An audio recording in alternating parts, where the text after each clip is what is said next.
Баршаңызды бүгінгі маңызды мереке халықаралық қариялар күні мен ыстық ықыласына құттықтауымды қабыл алыңыздар. Бұл мерекенің мағынасы қарияларға қамқорлық көрсету, құрмет көрсету. Елбасы, ұлт көшбасшысы Нұрсұлтан Әбішұлы Назарбаевтың тапсырмасымен бүгін еліміздің түкпір-түкпірінде осындай қарияларға дастархан жайып, осындай берекелі шаралар өткізіліп отыр. Бүгінде де біздің Қостанай облысының жалғыз облыс орталығында емес, Қостанай қаласында барлық аудандарында, ауылдарда осындай үлкен шаралар өткізіліп жатыр.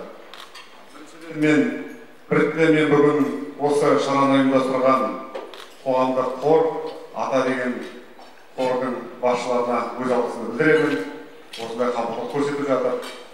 Қазіргі кезде елімізде елбасының кемеңгер саясат арқасында қарияларға, ардагерлерге барлық қолайлы жағдайлар жасалған.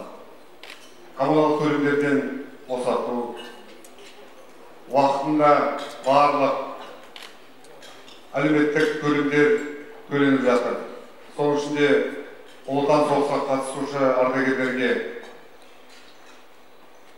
мүгедектерге, тыл ардагерлеріне қолдаулар жасалып жатыр. Қазіргі ардагерлеріміздің жағдайы, олардың болашағы жарқын деп айтуға болады. Қиындық кездер барлығы артта. Соның ішінде қиындық кездерді еске алсақ, 1932 жылға шаршылық, одан кейін сталиндік репрессия кезінде елімізден көптеген ардагерлер кетіп қалып, көптеген қариялар қаза тапты. Соның ішінде